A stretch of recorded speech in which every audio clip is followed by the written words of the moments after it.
सभी भक्तों को श्री शिवाय नमस्तुभ्यम हर हर महादेव। ओम नमः शिवाय, जय महाकाल, शिवाय नमः। ओम। तो आज हम आपको बता रहे हैं गुरुजी द्वारा बताया गया एक नया और विशेष उपाय, जो कि है रोगों की मुक्ति के लिए। यदि आपको कोई भी रोग हो, कैसा भी रोग हो, और वह समाप्त नहीं हो रहा है, तो डॉक्टर की दवाई ज़रूर खाइए, लेकिन उसके साथ ही भगवान पिपलेश्वर महादेव वाला ये उपाय ज़रूर कीजिए। कौन सा? कौन से महादेव? पिपलेश्वर महादेव। पिपलेश्वर महादेव वाला ये उपाय ज़रूर कीजिए। पिपलेश्वर महादेव के नाम से खीर का भोजन बनाकर सोमवार की अष्टमी के दिन यदि आप ये उपाय करते हो, तो आपके शरीर का जो रोग है वह धीरे धीरे समाप्त होने शुरू हो जाएगा। शरीर में रोग कोई भी हो या रजस्वला धर्म से जुड़ी कोई भी समस्या क्यों ना हो।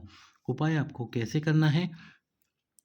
सबसे पहले तो खीर का भोजन या किसी भी अन्न का प्रसाद आपको बना लेना है।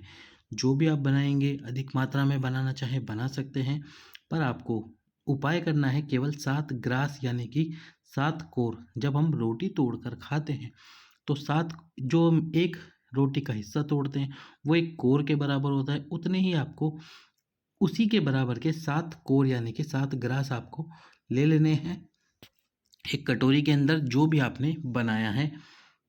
फिर वो प्रसाद बनाया हो, खीर बनाई हो या कोई अन्न का प्रसाद हो, तो आपको खीर का प्रसाद बनाओगे तो बहुत अच्छी बात है।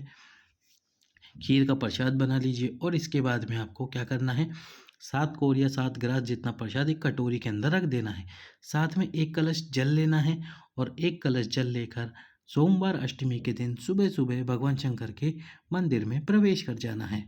अब आपको क्या करना है, जब आप कटोरी के अंदर वो 7 कोर या 7 ग्रास जितना प्रसाद रखोगे, तो आपको पिपलेश्वर महादेव का स्मरण करना है।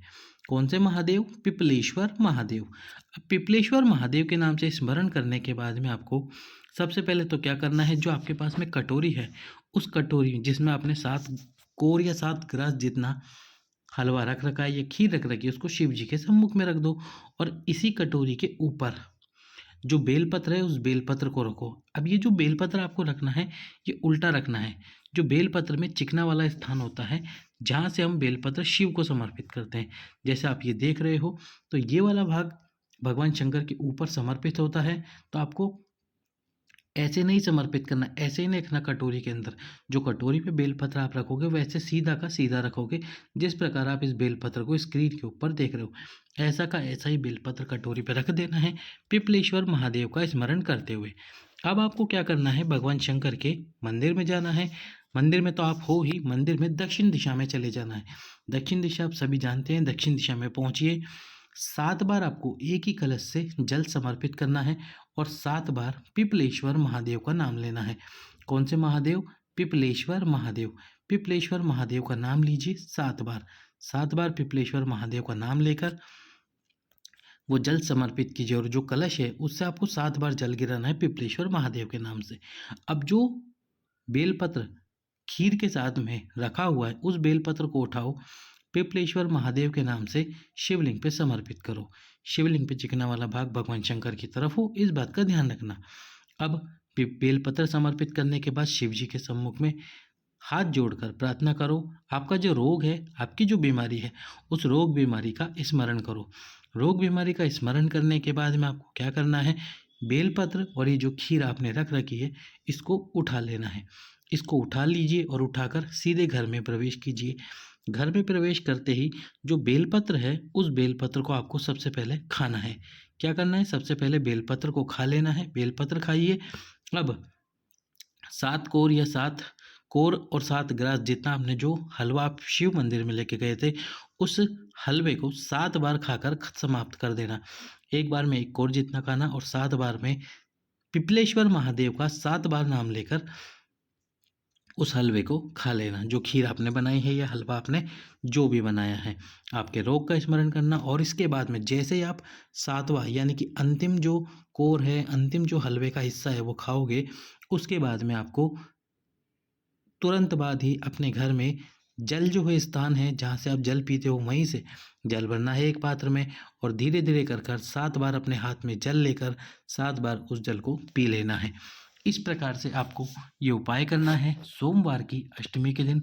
कोई भी रोग, कैसा भी रोग जो कि आपको परेशान कर रखा है, जिससे आप दुखी हो, वह रोग धीरे धीरे समाप्ति की ओर आ ही जाएगा।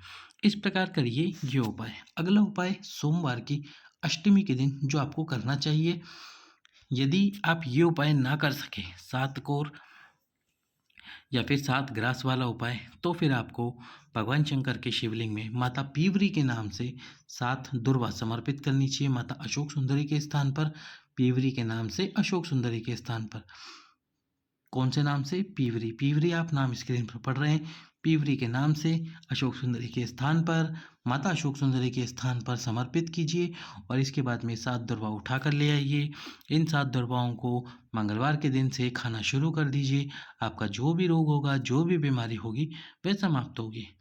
गुरुजी ने सात लौंग वाला एक विशेष उपाय का वर्णन किया है। सात लौंग जो कि माइग्रेन के बीमारी में काम आती है। यदि आपको माइग्रेन जैसी समस्या है, सर दुखता ही रहता है, तो सात लौंग सोमवार की अष्टमी के दिन भगवान शंकर के शिवलिंग पे समर्पित करो। माता अशोक सुंदरी के स्थान पे मंगलवार के दिन से उस लौंग को खाना शुरू कर दीजिए। अपने ही घर में सुबह उठते से ही किसी से बिना बात किए, बिना जल पिए, रविवार सोमवार तक वो सभी लौंग समाप्त कर दीजिए खा के। आपकी जो माइग्रेन जैसी बीमारी है, माइग्रेन जैसा रोग है, वह भी धीरे धीरे समाप्ति की ओर आ ही जाएगा। अगला जो उपाय है वो आपकी मनोकामना पूर्ति के लिए है। मनोकामना पूर्ति के लिए सोमवार अष्टमी के दिन एक कलश में जल भरकर, लाल चंदन डालकर और एक अक्षत यानी कि चावल का दाना डालकर एक अक्षत चावल का दाना डाल लीजिए, लाल चंदन डाल लीजिए और लाल चंदन और चावल का दाना डालकर भगवान शंकर के शिवलिंग पे समर्पित कीजिए जल। एक कलश नहीं, कुल 5 कलश। 5 कलश जल भगवान शंकर के शिवलिंग पे समर्पित करो आपकी कामना बोलते हुए, और उसके बाद में बाबा से प्रार्थना करो। आपकी जो कामना है, जैसी भी कामना है, इस सोमवार अष्टमी के दिन पूर्ण होगी, यदि आप 5 कलश वाला ये उपाय करते हो। सभी भक्तों को श्री शिवाय नमस्तुभ्यम। वीडियो को लाइक करें, चैनल को